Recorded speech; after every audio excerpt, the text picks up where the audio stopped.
Right, time for another one of these. If you've seen either of the first two, you know the idea already, but let's briefly go back over it. This is a gaming list video. It's not quite a list of best games, and it's not quite a list of hidden gems either. Instead, it's something where the two of them are mashed together into some sort of disgusting mess. The idea of this list is, as it says, to mention games that I would like more people to play, whether they're genuinely excellent games, successful or not, great games with less mainstream popularity, or hidden gems that deserve more attention. I really like the idea of these lists, but what I don't like is long, pointless intros, so let's start.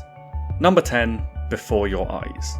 Before Your Eyes is a really interesting game. It's a narrative art game that tells the tale of a soul's journey into the afterlife, playing through the life of its main character by stepping through their most important memories from childhood onward. It's a short game about 1 to 2 hours in length that can be experienced in a single sitting, something that I really do love, but none of that is necessarily why the game is interesting. What makes Before Your Eyes stand out before you even start to play it is the gimmick. Before Your Eyes is played with a webcam and it tracks when you blink. As you go through the memories, every blink moves you forward in time, maybe a few minutes or maybe a few months. And when a memory is gone, it's gone. The whole mood, atmosphere and story of the game emphasises the importance of memories and moments, and yet this blinking mechanic makes them fleeting, ephemeral. As real or relatable as the events may be, they're one autonomic reaction away from simply disappearing. There are times when, due to the weight of a scene, you'll feel pressure not to blink. Not for any crazy length of time, nothing unsafe, and there's no fail state for blinking early. It's just a self-imposed pressure to stay in important memories for a moment longer. It's sort of odd that one of the games I feel has a strange similarity to Before Your Eyes is the Wii Sports franchise, simply in how it uses a gimmick to really capture the themes of a game in a more involved way than anything else in its genre, and as a result it really isn't like anything else I've played. You can play Before Your Eyes with a mouse and the story of the game would be just as good, but I don't think I would recommend that, because if you're going to play something with a mechanic this unique, it doesn't make a lot of sense not to experience it. Number 9, Shattered Pixel Dungeon. For the first time in one of these videos, I'm recommending a game for mobile phones. Shattered Pixel Dungeon has now been released on Steam, but it feels like a waste to play it there when it's one of the few genuinely good mobile games that is actually free. No upfront cost, no ads, just a free game with an option to donate. Shattered Pixel Dungeon is a solid tactical turn-based dungeon crawling roguelike that offers a deeper, more difficult challenge than its phone-based nature might suggest. It's got all the elements of traditional roguelike design, from procedurally generated series of floors, turn-based movement on square grid maps, spells, items and equipment to find and upgrade, and even the classic unknown potion mechanic that will occasionally see you downing a bottle of exploding fire because you wanted to see what it would do. It really does have a lot of depth, even on just the game's starting class, the warrior. It takes a good while to develop strategies and figure out the best way to use the upgrades, stat boosts and new equipment most effectively. It's as good as many traditional roguelikes you could find on PC, and because of the turn-based nature of the genre, it controls superbly well on the touchscreen of a phone. You tap a tile to move or attack, you tap to select items from your backpack, and you effortlessly zoom the map in and out to navigate. The genre is remarkably well adapted to handheld mobile gaming. The last time I was on an aeroplane, which admittedly was pre-COVID, I played this for the entire flight, and if you want a genuinely good game that you can play on your phone for either long durations or just in short bursts, Shattered Pixel Dungeon is absolutely my top recommendation. Number 8, SpaceChem. SpaceChem is, in my mind, a genuine classic. It's a game made by Zachtronics about building autonomous systems that manipulate and move atoms and bind them together to form a variety of compounds. These red and blue Waldos are your tools for manipulating atoms, which you direct with a series of arrows and control by placing instruction nodes in their paths. Starting from simple problems of bringing two atoms together and binding them, later levels of SpaceChem will see you building genuinely clever systems where the intricate dance of the Waldo sees them working in harmony while just keeping out of each other's way. The solutions are mesmerising to watch once complete, and the satisfaction of admiring your automated systems doesn't go away no matter how much of SpaceChem you get through. But what really elevates SpaceChem to that next level is that this game's puzzles don't have one solution. Once you figure out an answer to a problem, the next thought is usually, how can I make that better? You have initial components and a desired product, and then you're simply given the freedom to make that work with the tools at your disposal. The engaging initial puzzle of building a system, the deep process of finding optimal or improved solutions, and the satisfying act of watching that system carry out your commands combine so well. It's something that I love in Factorio too, another game I've mentioned in this series, and of course in other Zachtronics titles. I've said it before, but I'll say it again, with their range of visual programming based open-ended problem-solving games, Zachtronics has effectively become an entire genre. SpaceChem was their first game to be released on Steam back when the storefront's curation was significantly more restrictive, and to me it is still the defining game of this genre. And with Zachtronics recently announcing that they're wrapping up development and moving on to pastures new, it seems a good time to reiterate the team's quality and success with another recommendation for SpaceChem. Number 7. Superliminal. Superliminal is a 2.5 hour first-person adventure all about perspective-based puzzles and visual trickery, and is actually a spiritual successor to another game I've mentioned in this series, Perspective. Superliminal is described as a puzzle platformer. The basic mechanic of Superliminal is that when you pick up any object, you can vary its size using forced perspective.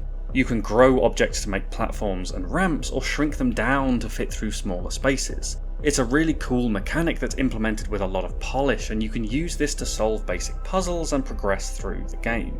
But to me, this isn't actually what defines Superliminal. The solution to most puzzles is simply to make something big or small, and on its own I wouldn't feel that's enough for a good puzzle game.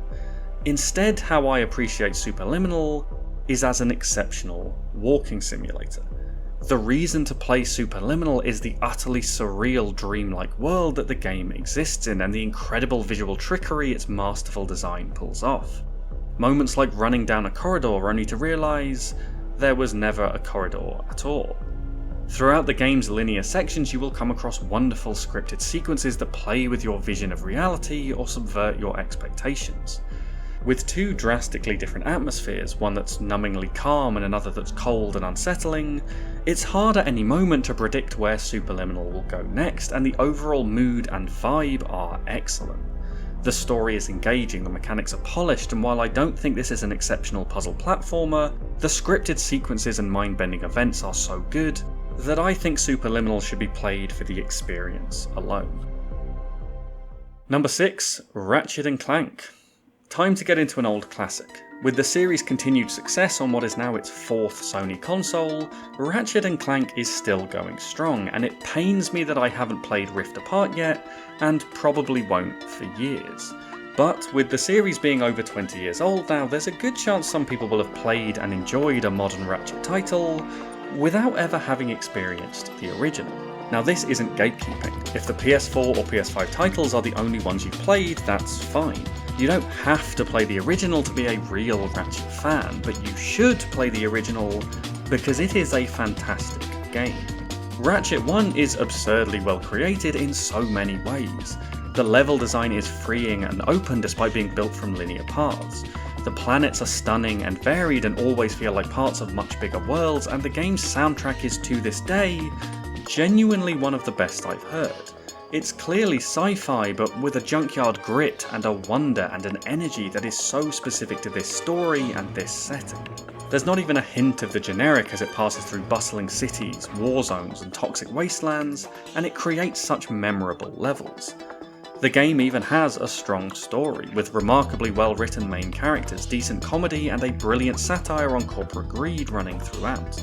And all that quality backs up really strong gameplay, combining neat 3D platforming challenges making use of great movement mechanics, with exciting combat and gunplay using a dozen or so unique and creative weapons. The original Ratchet & Clank also has a fairly unique design, even among other Ratchet games. The all-guns blazing gameplay of locked and loaded onwards isn't quite how the series initially started.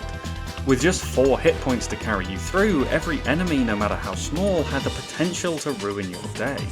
Ratchet 1 was a little bit tenser, a little more tactical. From the minion launching glove of doom that became a series mainstay to the manual guided rocket of the Visibomb gun, the game gave you tools to fight a bit more safely and smartly, and it's a design the series has never really gone back to. Whether you've played any of the other games or not, I think this PS2 classic is a title worth revisiting. It is admittedly not the easiest game to actually play unless you own an older Sony console or are familiar with emulation, but the game's high quality and lasting legacy makes it worth recommending anyway. Number 5, Sly 2. You might be able to tell that I've been on a bit of a PS2 kick recently. For real, if you still have the console or an emulator, this game is such good fun. The Sly series is another one of the classic Sony early 2000s 3D mascot platformers, a trilogy of kick-ass games that arguably spent one title finding its feet before knocking it out of the park on the next two. There is also this one, but we don't talk about that. Sly 2 is a 3D stealth action platformer where you play as the three-man band of thieves: Bentley the Brains, Murray the Brawn, and Sly the Master Thief. All three are playable with their own strengths and weaknesses, but Sly has naturally always been the series' focus. A quick and agile character whose gameplay focuses on skillfully navigating levels and mastering spaces, whether through tight, nimble platforming or just outmaneuvering the guards and enemies. The game frequently has you staying out of sight, running and leaping across rooftops before dropping down for some pickpocketing and light thievery. Combat is an option, but against too many foes it's not usually a good one. Mechanically, Sly 2 is very strong. It's satisfying to traverse the jungle gym designed levels with Sly's fluid, accomplished movement, and the stealth elements have tension and are filled with opportunities for creative problem solving. The levels or episodes that you play in are fantastic. Highly stylized locations with strong visual identities in their landscapes and colour palettes. Within each episode, the game plays through a classic heist, starting off with exploratory recon and then mission by mission setting the groundwork for an elaborate final escapade. I think fun gameplay is probably to be expected from such a successful PS2 era platformer, but I think what would surprise people who've never played it is the quality of the storytelling. The main trio are really solid characters, and there's an interesting range of villains from pathetic lowlives to genuine evil. The game has highs and lows that are painted well, not just through the dialogue and artistic design, but at times even through the gameplay.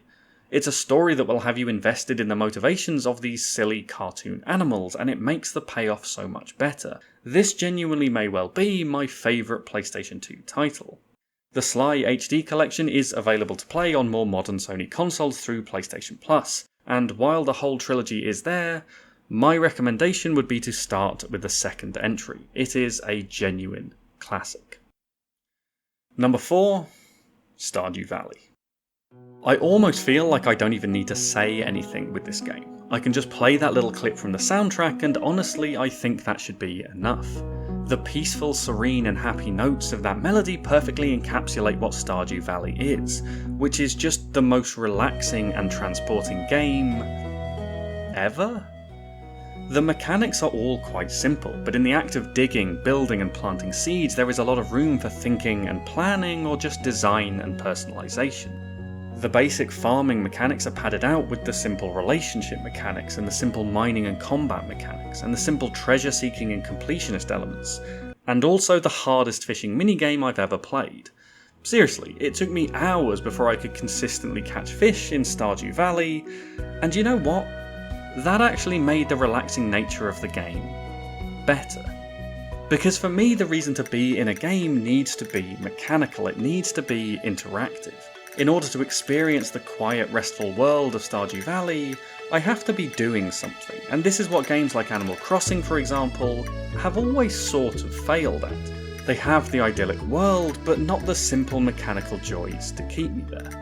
Stardew Valley has all of these little things to do.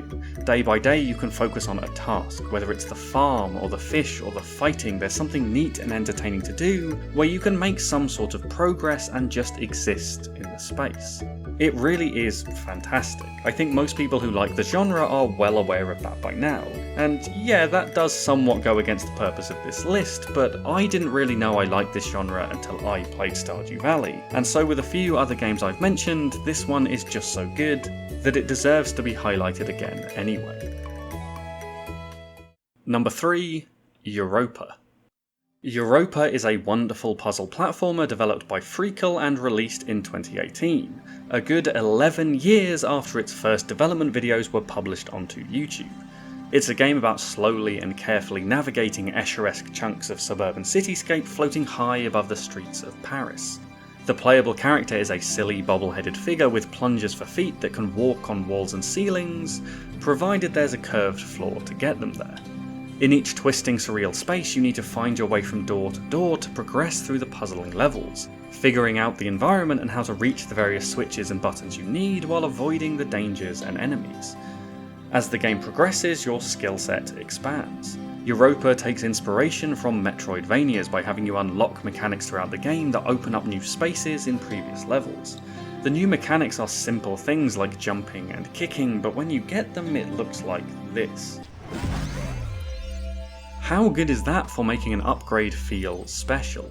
And this level of polish is everywhere in Europa. It's a wonderful looking game. On my old dead hard drive I'm sure I had a few dozen screenshots from the first time I played this. The music gives Europa a light, dreamlike atmosphere and there's a lot of quality in the sound effects. It's clearly a game made with a lot of passion and care and drive to make something cool. In that long 11+ year development there was even time to make levels that use vehicles. An idea that on the face of it doesn't match the genre at all, and yet it really adds to this quite absurd experience. I love this game. The fact that Europa has just 200 Steam reviews is in my mind a tragedy because it really deserves far more. I know there's a huge audience of fun-loving puzzleheads who would have a great few hours playing Europa if they ever found out about it. And hopefully a few more will now that Europa has been ported over to the Nintendo Switch, and it's a game that I think will work really well on that console. I'm looking forward to playing Europa again just to get footage for this segment, and hopefully some of you will give it a try as well. Number 2. Wildermyth. One of my absolute favourite games of recent years and my favourite game of 2020 is Wildermyth. As I said in my full review of a game, it's a party-based strategy game where it's the second half of the game's title that's really brought into focus. Rather than being a game purely about combat, Wildermyth is about myth and legacy and story.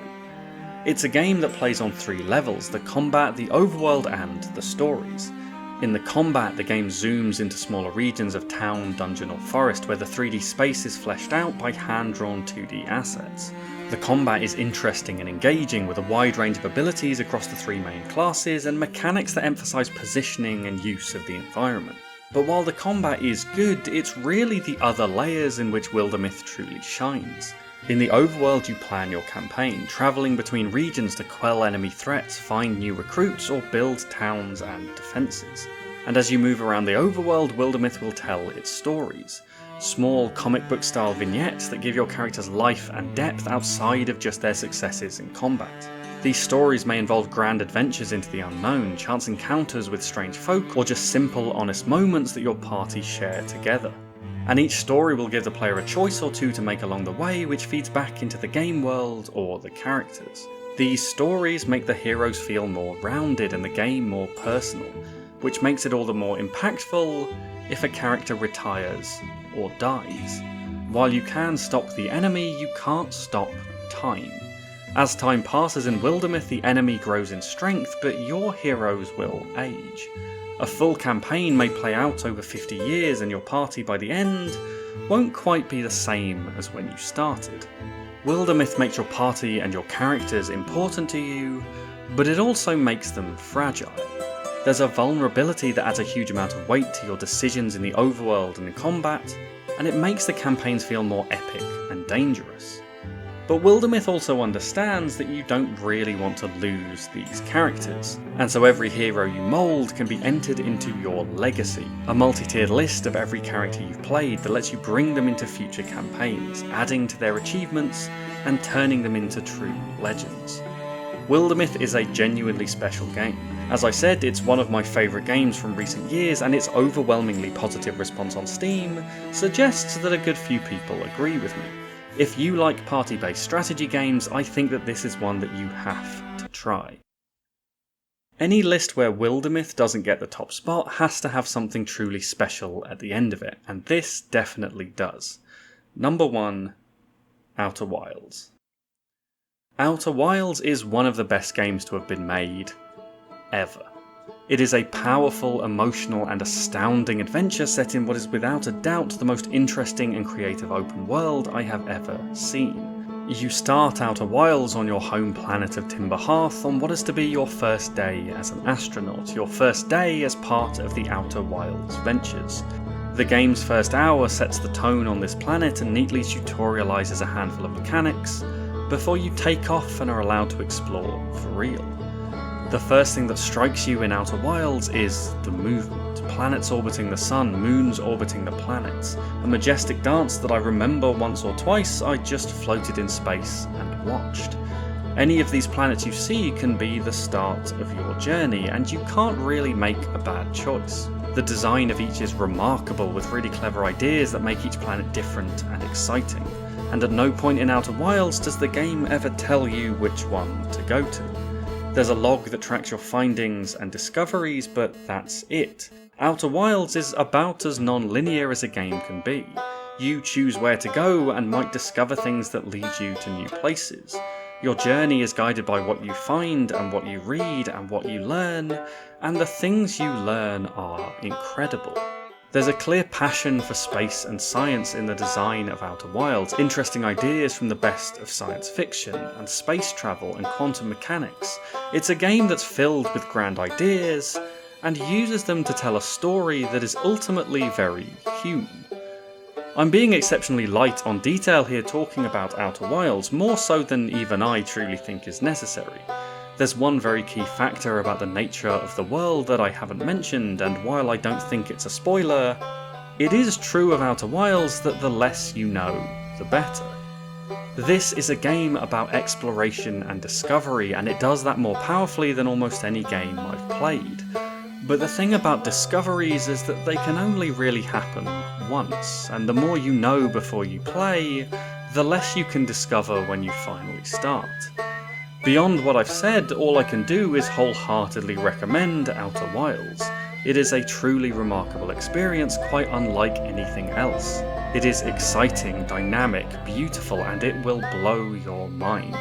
Outer Wilds is quite possibly my favourite video game of all time, and it's one that I really think everyone should play.